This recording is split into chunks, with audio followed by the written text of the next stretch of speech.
You're listening to A Slice of Therapy with me, Alun Parry.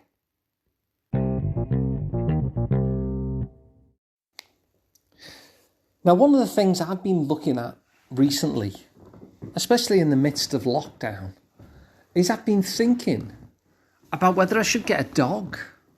Because I like dogs, I do. And I've borrowed dogs in the past quite successfully and always enjoyed that. And so I've been looking at whether I should actually get a dog for myself, not borrow one or loan one or mind one, but to have a dog that lives with me in my house. Now, the thing is about getting a dog is I want to make sure that I'm doing the right thing. I want to make sure that I'm doing it for the right reasons. And so I'm doing a lot of research and reading about what the dog needs. Because when you get a dog, it's a living creature and it needs things. It has certain needs. And the funny thing about when you're researching to get a dog and you're reading about what the needs are, this other creature, the strange thing is that at no point have I ever questioned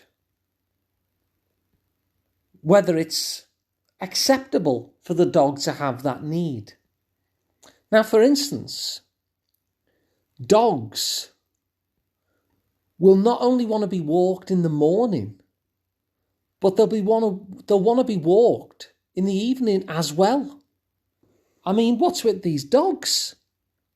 Well, of course, I never think that. I just accept it. I just think, well, that's what the dog needs. I never second guess it. I never argue with it. I never try and think, well, the dog can compromise on that. It's just I know what this creature needs. And so I just accept it and think, well, if I end up having a dog, that's what I'll have to do because that's what the dog needs. And it got me to thinking, the amount of research and reading and acceptance of what the dog needs. I wonder, do we do that for ourselves? Do we actually reflect on what we need? What if we were to get ourselves as a pet human? What do we need? And do we accept the things that we need in exactly the same way as we do with the dog? And so in this episode, I want to look at 3 different things that I notice that dogs need. But in the noticing that the dog needs these things, I notice that actually I need these things. You need these things too. And so if I was getting a pet human, some of these things would be very similar. And so what I'm going to look at in this is kind of a dog's view of what it would be like to have a pet human and the kind of needs that a dog has and I have and you have. And so the 3 things I want to look at is, first of all, physical well-being. The second set of needs I'd have to provide for my dog is social interaction. And the third one is stimulation and play. And so let's take each of those in turn. So the first one is physical well-being.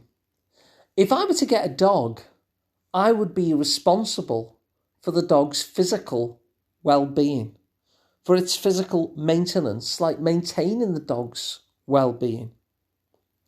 And so in terms of maintaining the dog's physical well-being, there's a number of things that I would need to do for the dog. First of all, I'd have to provide it with an environment that's safe. Now, you see dog owners do this all the time. They'll kind of board up the holes in the fences so the dog doesn't escape and get hurt, or they'll make sure that there are certain things that perhaps that they used to leave lying around, that they won't leave lying around anymore because it's not safe for the dog. So they'll provide a safe environment. The dog also needs exercise. And so you need to walk a dog. And in fact, it's not just what the dog needs, but certain breeds of dog kind of have little nuances in terms of what they need. Like a big dog, for instance, will need a lot more exercise than a little dog. Something like a greyhound really needs a sprint and it's happy to sleep. Others need a much longer walk. So even from breed to breed, they'll have different needs that we have to take account. And again, we just accept that that's what the dog needs and comply with that. So the dog needs to be safe. It needs to have exercise. It needs as well to have good nutrition. Now, I was reading up about dog food, and one of the things that it says is, be aware, it says, that what you save by going for dog food which is less nutritious and less good, what you save on that kind of low quality dog food, you'll more than pay when it comes to vet's bills.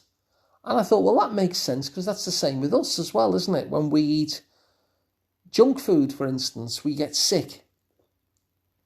And of course, then there's things like sleep. So we need to provide an environment that the dog can sleep effectively. And then there's things like, if the dog does get ill, we have to make sure it takes its medicine. So these are all things that when we have a dog, we make sure that we do.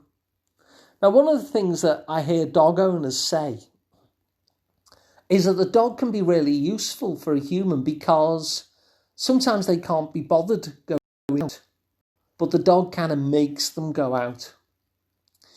And that is a really useful thing, isn't it? It's one of the things where you think, yeah, that's one of the many benefits to humans of having a dog.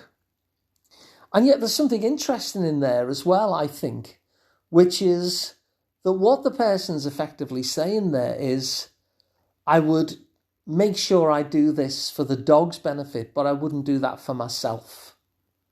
And so I guess part of my musings here is to wonder what would happen if we upgraded ourselves to the same level that we have for our dogs. Because it's an interesting way of thinking about it to say, well, I would make sure I do this for the dog, but I wouldn't do it for me. So what would that look like, I wonder, if we took care of ourselves in the same way that we take care of the dog?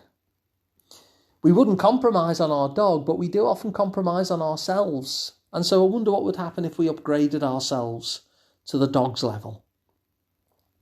So that's all the physical maintenance stuff. But the second thing that the dog needs is social interaction. So when I'm reading about different breeds of dog, it will make clear which dogs in particular don't like to be left on their own and which are relatively happy for short periods alone. But crucially, dogs don't like being left on their own. They're very social creatures, much like us, in fact. And so what a dog needs are things like company. So the dog likes you to be around. Dogs, I'm guessing, love lockdown. And the second thing that the dog needs is attention.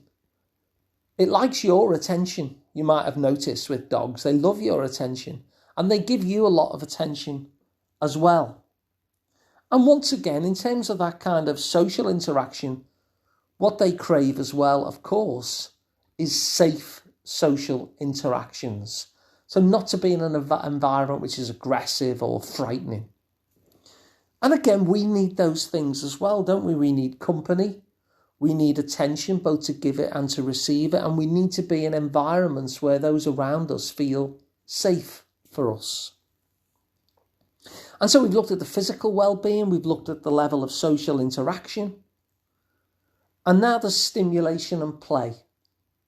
Because you can't just leave a dog sitting there, in between walks. If you go into any home where there's a dog, the dog's always got various kind of toys that it will play with.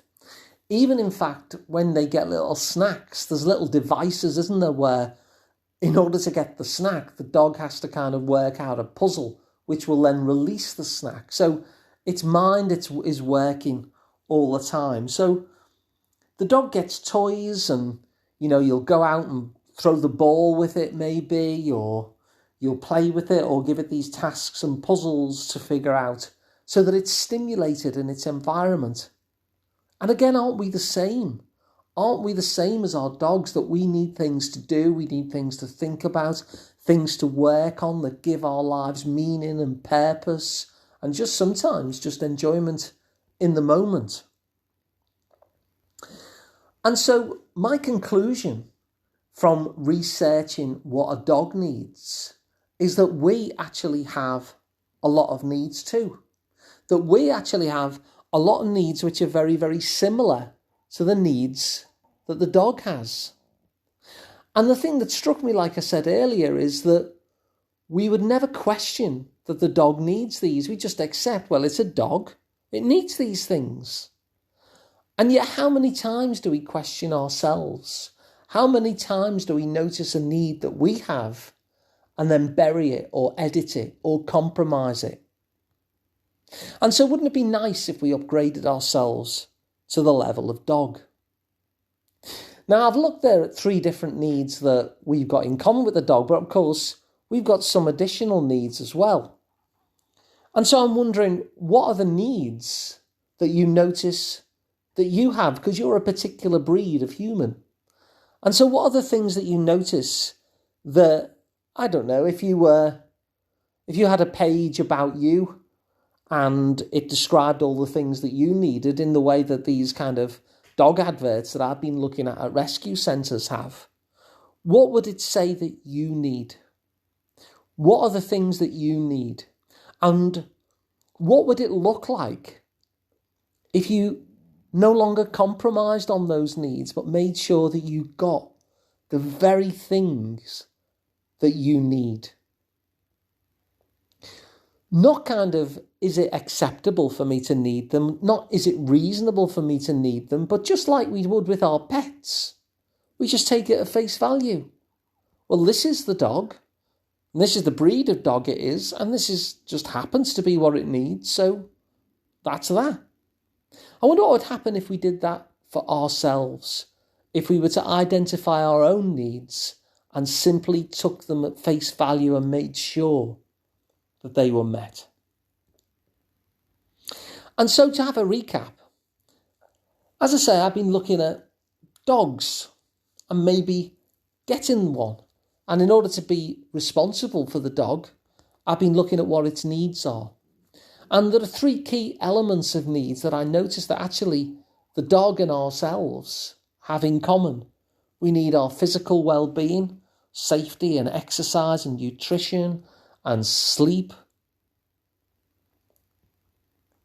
I looked at the social interaction where we need company and attention and safe social situations.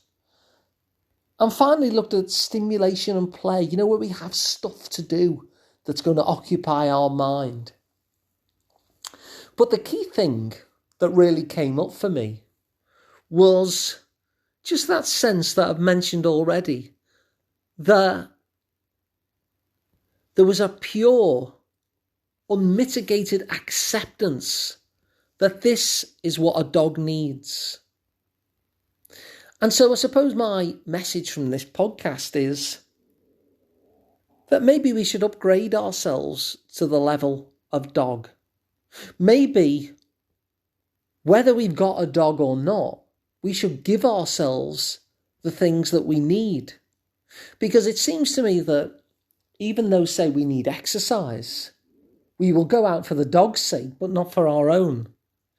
And so, not just in that realm, but in all realms, as the special breed of human that you happen to be, what do you need? What would satisfy those needs? And how would life change if, like you would with your dog, you simply took it at face value, unquestioningly, utterly acceptingly, that they just happen to be the things that you need?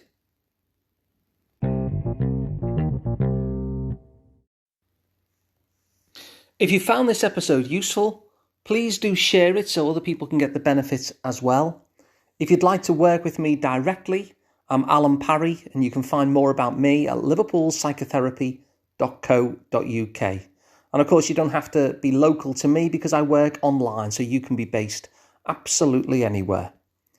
And of course, please subscribe to the podcast as well, because it's absolutely free and it means that you'll never miss an episode again. So thanks for listening, and I'll see you again on the next one.